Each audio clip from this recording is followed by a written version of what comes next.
തെക്കൻ തമിഴ്നാട്ടിൽ ശക്തമായ മഴ തന്നെയാണ് ഈ 2 ദിവസങ്ങളിലായി ഉണ്ടായിട്ടുള്ളത്. 10ഓളം പേരാണ് ഇപ്പം നിലവിൽ മരിച്ചതായിട്ട് തമിഴ്നാട് സർക്കാർ പുറത്തുവിട്ട കണക്ക്. 17,000ഓളം പേർ 160 ദുരിതാശ്വാസ ക്യാമ്പുകളിലായിട്ട് മാറ്റിപ്പാർപ്പിച്ചിട്ടുണ്ട്.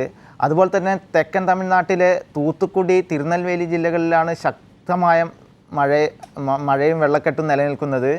തമിഴ്നാട്ടിലെ ഗതാഗതവും നിലവിൽ പൂർണ്ണമായി പുനഃസ്ഥാപിക്കാൻ സാധിച്ചിട്ടില്ല. തമിഴ്നാട്ടിലേക്കുള്ള ട്രെയിൻ ഗതാഗതവും ഇപ്പോൾ 20ഓളം ട്രെയിനുകൾ നിലവിൽ റദ്ദാക്കിയിട്ടുണ്ട് തമിഴ്നാട്ടിലേക്കുള്ള. അതിൽ 3 കേരളത്തിൽ നിന്നുള്ള ട്രെയിനുകളാണ്. അതുപോലെ തന്നെ തമിഴ്നാട്ടിലെ റെയിൽവേ ട്രാക്കിലും യാർഡിലും വെള്ളക്കെട്ട് രൂക്ഷമാണ്. അതിൻ്റെ ഭാഗമായിട്ടാണ് ട്രെയിൻ ഗതാഗതം പുനഃസ്ഥാപിക്കാൻ സാധിക്കാത്തത്.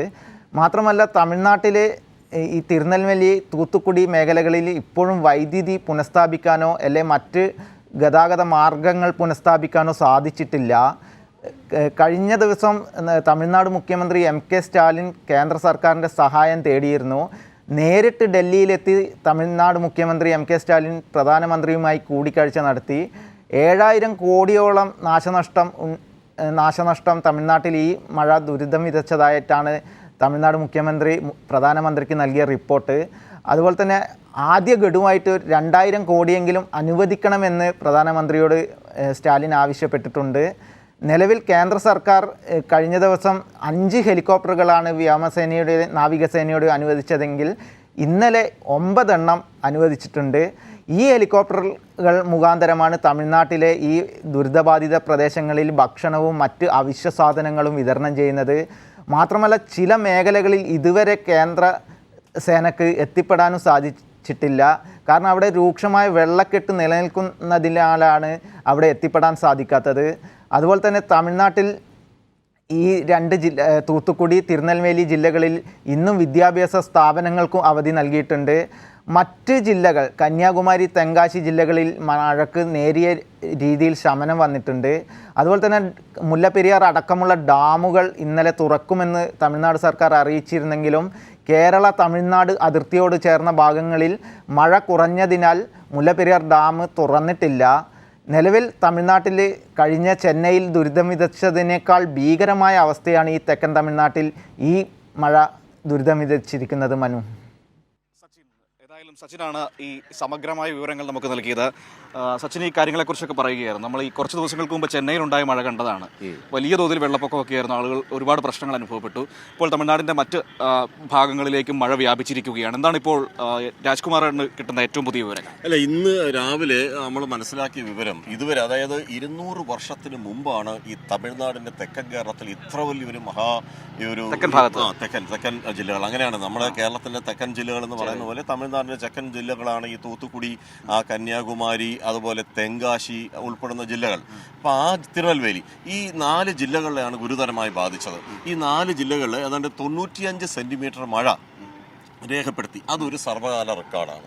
അപ്പോൾ ഇത് എന്തുകൊണ്ടാണ് ഇങ്ങനെ സംഭവിച്ചതെന്നുള്ളതിനെ കുറിച്ചൊന്നും വ്യക്തതയില്ല. തിരുനെൽവേലിയിൽ ഇത്രയും വലിയൊരു മഴ വരാൻ, അല്ലെങ്കിൽ ആ വെള്ളപ്പൊക്കം വരാൻ കാരണം പാപനാശം എന്ന് പറയുന്ന ആ ഒരു നദി, ആ നദിയിൽ കരകവിഞ്ഞൊഴുകി അവിടെ തീരപ്രദേശങ്ങൾ മുഴുവനും, താഴ്ന്ന പ്രദേശങ്ങളിലെല്ലാം വെള്ളം കയറി. പക്ഷെ പ്രശ്നം, മഴയ്ക്കൊരു ശമനം ഇവിടെ ഉണ്ടെങ്കിലും നിൽക്കുന്ന വെള്ളം ഇറങ്ങിപ്പോയിട്ടില്ല ഇതുവരെ. അപ്പോൾ അവരുടെ ജീവിതം ദുരിതം നമുക്കറിയാമല്ലോ. നമ്മുടെ 1ാം പ്രളയം, 2ാം പ്രളയത്തിലൊക്കെ നമ്മൾ കണ്ടാണല്ലോ. എല്ലാം സമാന സ്ഥിതിയാണ്. അതേപോലെ വൈകുണ്ഠപുരം റെയിൽവേ സ്റ്റേഷൻ തൂത്തുക്കുടിയിൽ, അവിടെയാണ് ഏതാണ്ട് 935 പേർ ട്രെയിനിൽ കുടുങ്ങിക്കിടന്നത്. അത് എയർലിഫ്റ്റ് ചെയ്തു, ഹെലികോപ്റ്റർ കൊണ്ടുവന്ന് അവരെല്ലാം സുരക്ഷിതമായി കൊണ്ടുപോയി മറ്റ് സ്ഥലങ്ങളിൽ എത്തിച്ചു. രക്ഷാപ്രവർത്തനങ്ങളും അതേപോലെ തന്നെ മാതൃകാപരമായി തന്നെ തമിഴ്നാട് ഗവൺമെൻറ് അത് കൊണ്ടുപോകുന്നുണ്ട്. ഇതുവരെ പരാതികളൊന്നും ഉയർന്നിട്ടില്ല. ഇനിയൊരു പക്ഷേ പൊളിറ്റിക്കൽ പരാതികൾ ഇനി വരാനുള്ള സാധ്യതയൊക്കെ ഉണ്ട്. പക്ഷേ അതിപ്പോൾ ഈ വലിയൊരു മഴ പെയ്യുന്ന സമയത്ത് ഈ നമുക്ക് നിയന്ത്രണത്തിന് അപ്പുറത്താണ് ഈ കാര്യങ്ങൾ പോകുന്നത്. പിന്നെ എന്ത് ചെയ്യും?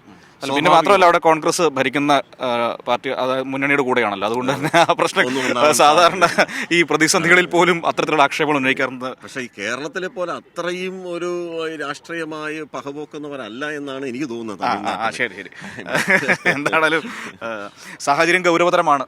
അതെ, ഇപ്പോൾ സാഹചര്യം ഗൗരവതരമാണ്. പക്ഷേ രക്ഷാപ്രവർത്തനവും ദുരിതാശ്വാസ പ്രവർത്തനങ്ങളൊക്കെ ശക്തമായി തന്നെ തുടർന്ന് മുന്നോട്ട് പോകുന്ന ഒരു സാഹചര്യമാണുള്ളത്.